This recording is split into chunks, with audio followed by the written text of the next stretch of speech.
في يوم كنت بتمشى في شارع هادي في الزمالك، ولقيت فجأة سور عالي على ايدي اليمين، وفوق السور في يافطة بهتانة مكتوب عليها أمريكان سكول. حسيت بحاجة في قلبي غريبة جدا، كأنها ريحة رعب قديمة، وزي ما يكون حد بيبص عليا من ورا السور. الناس في المنطقة بيقولوا إن بعد المغرب اوعى تقرب من الباب ده، لأن اللي بيدخل منه ما بيرجعش زي ما كان. تعالى مع بعض نعرف ليه قالوا كده. بس قبل ما نخش في الموضوع، لو القصة عجبتك ما تنساش تبقى تعمل سبسكرايب علشان نعرف ايه اللي حصل.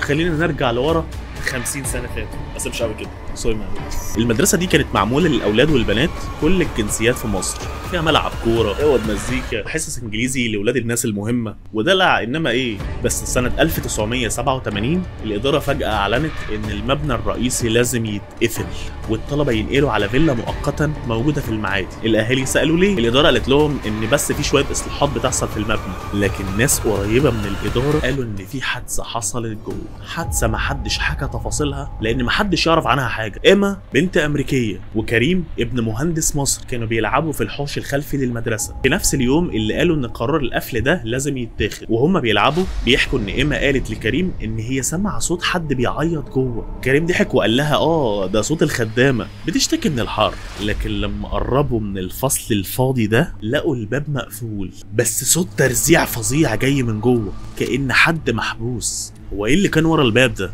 الفصل رقم B3 كان في نهاية الطرقة ودايما مقفول ومحدش بيقرب منه، ومحطوط عليه ترباس حديد كبير. عم محمد الحارس بيحكي ان هو كل ما بيعدي بيشم ريحة طباشير طالعة من جوه، كأن في ناس بتشرح درس جوه دلوقتي، ويلاقي على الارض دواير مرسومة بالطباشير برضه، كأن اطفال كانت لسه قاعدين هنا بيلعبوا. ده غير انه مرة لقى ورقة عند باب الفصل ده مكتوب فيها هي بتصحى الساعة 9، محدش يقرب هنا بعد 9. هي مين وليه الباب مقفول؟ عم محمد خد الورقة من على الباب وحطها في جيبه. وفي نفس الليلة حلم انه محبوس جوه الفصل ده وعمال بيرزع على الباب من جوه عشان حد يفتح له من الناس اللي بره. كان في مدرسة اسمها ميس ان لورنس، كانت بتدرس انجليزي، ومعروف انها بتقفل باب الفصل دايما وهي بتشرح وتشغل مزيكا هادية. وفي يوم ما طلعوا قرار قفل المبنى ده، الناس بيقولوا انها كانت اخر واحدة خرجت من فصل B3 ده. في اليوم اللي بعده محدش شافها. شنطتها اللي سابتها في المكتب كان فيها دفتر لقوا فيه جملة واحدة متكررة كذا مرة: ما تفتحش الباب بعد الخبطة الثالثة. طيب ليه كتبت كده؟ وايه اللي هيحصل بعد الخبطه الثالثه دي؟ عم سيد اللي كان مسؤول عن الامن في التسعينات حكى انه في كل مره بيلف فيها على المدرسه بيسمع حد ماسك صفاره وبيصفر بصفاره خفيفه بعد الساعه 12 بالليل. بيقولوا ان الصفاره بتبقى زي اللي في بدايه الحصص، بس مفيش حد موجود اصلا في المكان ده. مره قرر يجري ورا الصوت ده ويشوف هو جاي منين، وفجاه لقى الصوت جاي من ملعب السله، ولقى كوره بتتدحرج وراح ناحيته. وطى عشان يشيلها ويشوف كان مين اللي بيلعب بيها، سمع نفس الصفارة جاية من فوقه. بص فوقه ما لقاش حد، بس بيلف بعينه شاف ظل واحد واقف في البلكونة في الدور الثالث، لابس هدوم قديمة وماسك في ايده صفارة. اوضة المكتب في الدور الثاني لسه مليانة رفوف مليانة كتب، لكن في ركن معين كان في كرسي هزاز واحد. في حكايات بتقول ان الكرسي ده كان لمدرسة تاريخ مصرية بتحب تقعد عليه وتقرا فيه الروايات. بعد ما قفلوا المبنى ده الكرسي فضل موجود، كل مرة حد يفتح الباب يسمع صوت الكرسي بيتهز كأن حد قاعد عليه. اللي جرب يدخل بيقول انه لما بيروح يلمس اي كتاب بيحس بايد بتشده من هدومه. هل كل ده حقيقي ولا مش منطقي؟ بس الحقيقة الوحيدة ان كله اجتمع عليها: لو دخلت المكتبة في المكان ده وفي المدرسة دي اوعى تلمس اي كتاب.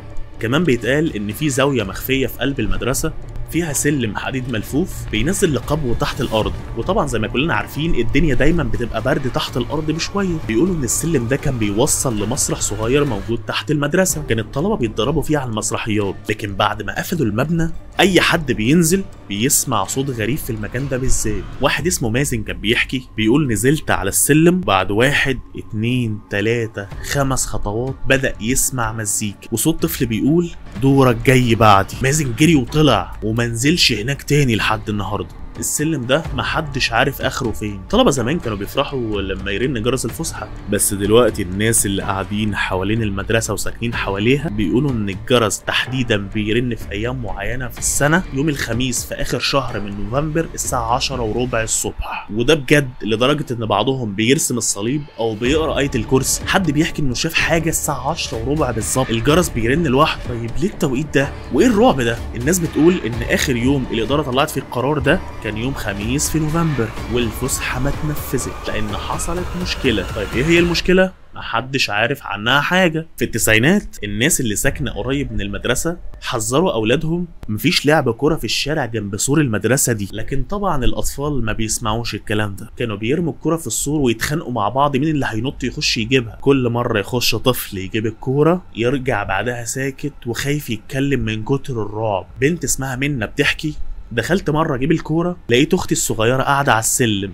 عادي صح؟ اللي مش عادي انها ماتت من سنتين اصلا. ولا التاني قال انه شاف صاحبه المتوفي من سنة بيسلم عليه من شباك الفصل. يا ترى كل ده خيال اطفال ولا قصص الاهالي اخترعتها علشان يبعدوا الاطفال عن السور؟ لكن الاكيد ان كلهم اجمعوا على احساس ان المدرسة دي فيها حاجة مختلفة. ده غير ان كمان كان في قصص بتتقال عن اوضة الرسم اللي موجودة في المدرسة دي. على الحيطان لسه موجودة فيه رسومات الطلبة، بس اهم لوحة موجودة في كل اللوح دي هي لوحة لطفل ماسك في ايده بالونة مكتوب تحتها Don't leave me او ما تسيبنيش. عامل النظافه كان بيحكي قبل يوم القفل ده ان كل يوم بيخش ينظف فيه الاوضه دي بيلاقي البالونه موجوده في مكان مختلف عن المكان اللي قبله، مره في ايده اليمين، مره في ايده الشمال، مره مش موجوده اصلا. بس الغريب ان في وسط كل اللوح دي في ورقه صغيره مكتوب فيها ميس يو ميس ان او اشتقنا لك يا استاذه ان.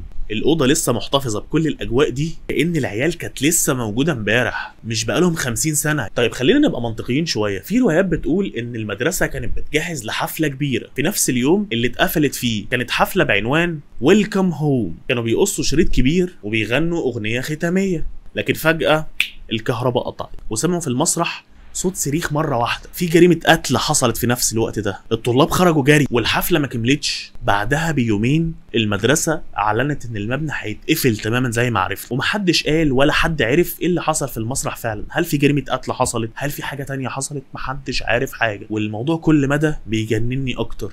بس الغريب ان في ركن بعيد شويه ورا شويه صناديق قديمه في سلم خشب من 3 درجات بيودي للجرس القديم اللي كانوا بيضربوه بالايد، يعني بيعمل كده فالجرس يشتغل. مبقوش بيستعملوا الجرس ده من اكتر من 30 سنه فاتوا. بس الجيران بيقولوا ان كل ما حد يلمس السلم ده بيسمع في ودانه بس صوت جرس خفيف لوحده ومحدش عارف ايه سببه. في يوم من الايام جه فريق تصوير علشان يصور فيلم رعب، فلما حد منهم لمس السلم ده الكاميرا اتكسرت. فريق التصوير بقى بيبصوا لبعض وقالوا ده تحذير علشان ما نصورش هنا. واحد من سكان الشارع قرر انه في احد الايام هيخش المدرسه علشان يفهم في ايه. في درج من الادراج القديمه دي لقى ظرف قديم مكتوب عليه to whom who may concern او لمن يهمه الامر. فتح الظرف لقى رساله بالانجليزي stop asking about us we are still here don't ring the bell. احنا لسه هنا ما تدورش علينا وما ترنش الجرس. تاريخ الرسالة كان 30/11/1987. الراجل مسك الرسالة وقعد على الأرض بيفكر مين كتبها والمين. هل كانت لمديرة المدرسة ولا الرسالة دي مكتوبة ليا؟ الرسالة دي غيرت رأيه، قرر يجري ويطلع بره المدرسة أصلا. المدرسة الأمريكية القديمة في الزمالك لحد النهاردة لسه موجودة وتقدر تروحها النهاردة بالليل زي ما أنت عايز. شبابيكها مفكوكة وأسئلتها متعلقة في الهواء. هل فعلا حصلت حادثة جوه منعت الناس إنها ترجع؟ هل الاصوات والقصص اللي احنا حكيناها دلوقتي دي صدقناها عشان احنا بنحب الرعب ولا في حاجه بجد؟ انا ما اعرفش. انا حبيت انقل لك كل اللي اعرفه. والسؤال ليك، لو عديت جنب المدرسه والفرصه جت